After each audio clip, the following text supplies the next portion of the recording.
네, 오늘은 매일 노동뉴스에 나온 기사를 가지고 설명을 좀 드리려고 합니다.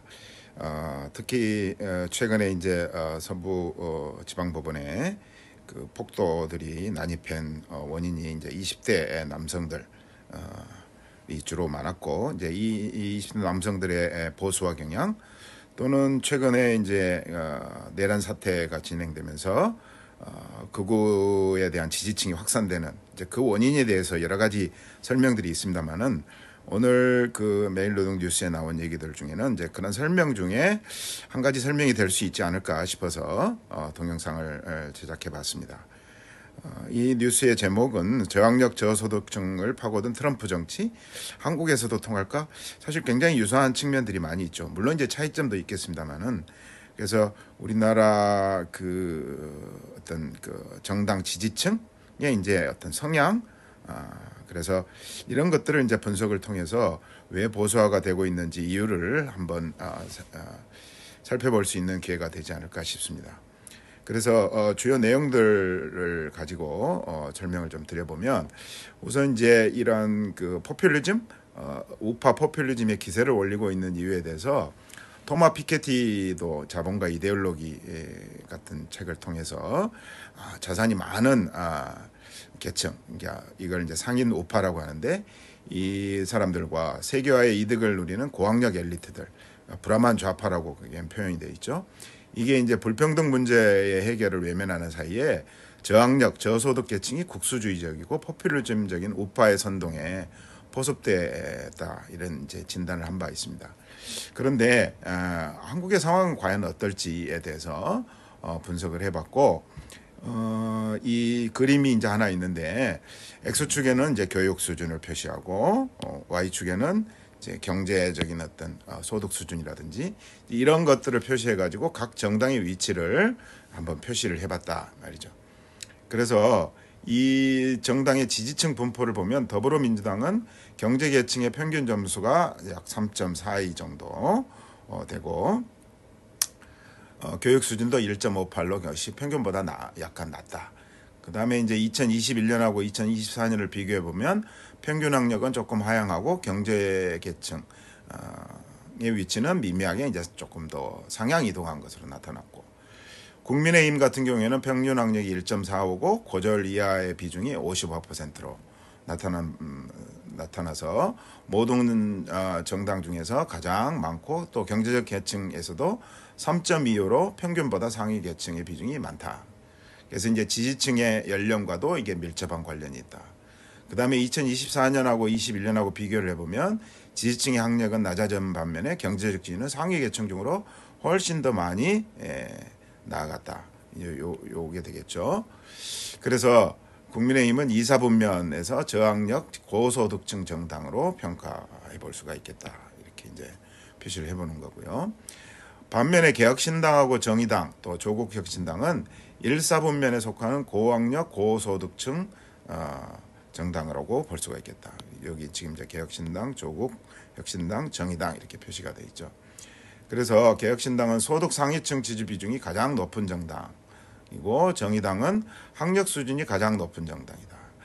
그 다음에 이제 21년 이후의 변화폭으로 보면 정의당은 지지층이 크게 줄어들어 있어서 이제 약간 뭐 여러분들도 잘 아시지만 정의당의 그 동안에 이제 그 변화를 뭐 제가 말씀드리지 않아도 이미 알고 계시겠죠. 그래서 이제 표본 오차가 크다, 이런 얘기고, 조국혁신당 같은 경우에는 경제적 지위와 교육 수준이 유권자 평균에 가깝지만 민주당에 비해서는 고학력 고소득 비중이 좀 더 높은 계층이다.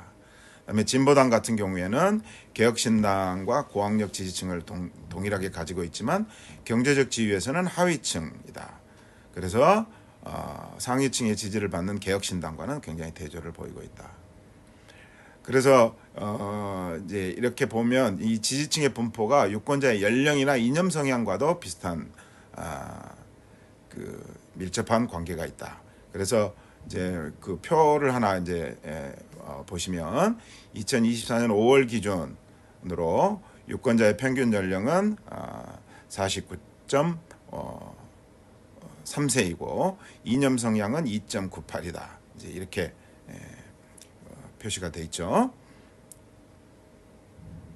그래서 각 정당의 지지층 분포를 보면 더불어민주당의 평균 연령은 50.2세, 그러니까 50.17이죠. 그 다음에 국민의힘은 57.9세, 그 다음에 이념 성향은 2.49 정도로 이렇게 이제 표현할 수 있다. 그래서 국민의힘 같은 경우에는 지지 연령이 57.59세고 3.68이다.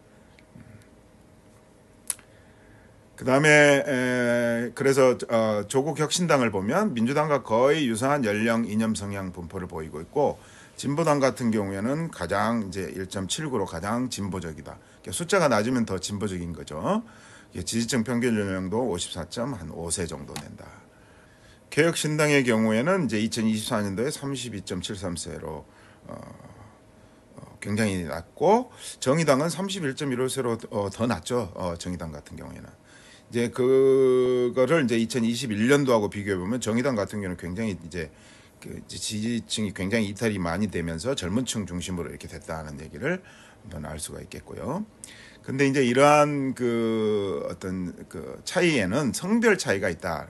그래서 일반적으로 우리가 보통 나이가 많아지면 보수화 경향이 심해지고, 또 소득이 증가해도 보수화 경향이 이제 더 강화되는 것으로 나타나는데, 남성과 여성에서는 이제 이러한 패턴에서 차이가 있다.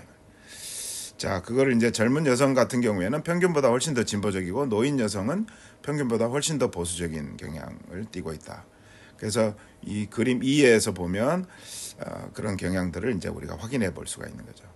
나이가 들수록 보수화 강도가 급격히 강화되고, 남성은 40대와 50대에서 가장 진보적인 반면 청년층과 노인층이 오히려 보수적인 경향을 띈다 라고 할 수가 있겠죠.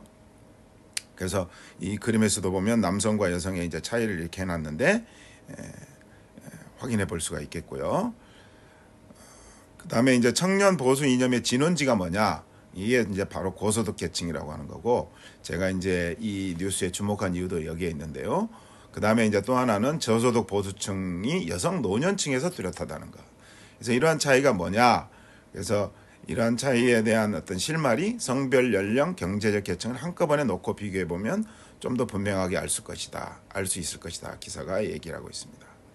그래서 이제 그림 3 같은 것이 이제 을 보면, 자신의 경제적 계층이 중하층이라 이하라고 정답한 청년들의 경우에는 남녀 간의 이념 성향에서 별 차이가 없다라고 하는 것이죠. 그래서 이제 맨 왼쪽 그림 요거죠. 그래서 이제 큰 차이가 없다. 물론 이제 노년층에서는 조금 이제 남성과 여성이 차이를 보이고, 노년층에서는 중하층 이하는 이렇게 노년층에서는 훨씬 더 여성의 보수화가 더 심하다는 것을 확인할 수 있겠죠. 그 다음에 이제 중층 같은 경우에는 뭐 차이가 있긴 있지만, 청년층 같은 경우에서는 조금 차이가 이렇게 이제 좀 벌어지죠. 그래서 이제 여성이 좀 더 진보적이고 남성들이 조금 더 보수화되는, 그렇지만 이런 차이가 그렇게 큰 차이라고 할 수 있을까? 뭐 그럴 정도로 그렇게 강하지는 않다.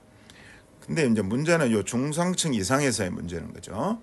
그래서 상위층 여성 같은 경우에는 진보적인 성향에서 중층이나 중하위층하고 뭐 큰 차이가 없지만, 젊은 중상층 남성의 보수 성향은 3.44다. 여기 이제 3.44로 2.67에 비해서는 굉장히 차이가 많다는 것을 알 수가 있겠죠. 그래서 노인층보다 보수 성향이 더 강하다고 볼 수가 있겠다는 것이죠. 그래서 이러한 청년층의 보수 현상은 저학력의 저소득 남성들이 갖는 여성과 진보에 대한 반감에서 발생하는 것이라기보다는 고소득 젊은 남성들의 강한 보수적 성향 그 자체에 진원지가 있다라고 이제 지적을 하고 있습니다. 그것은 열악한 처지의 소수자들이 갖는 반항심이 아니고 우월한 처지에 있는 승자들이 가진 보수의 의식으로 볼만한 것이다. 이렇게 진단을 하고 있습니다. 그 다음에 이제 오히려 저소득 계층의 보수성은 여성 노년층에서 훨씬 더 나타난다. 지금 요거죠. 그러니까 저소득층면서 노년층, 그 중에서도 여성, 주황색이 이제 여성이니까요. 이런 현상들을 이제 확인해 볼 수 있다는 것입니다.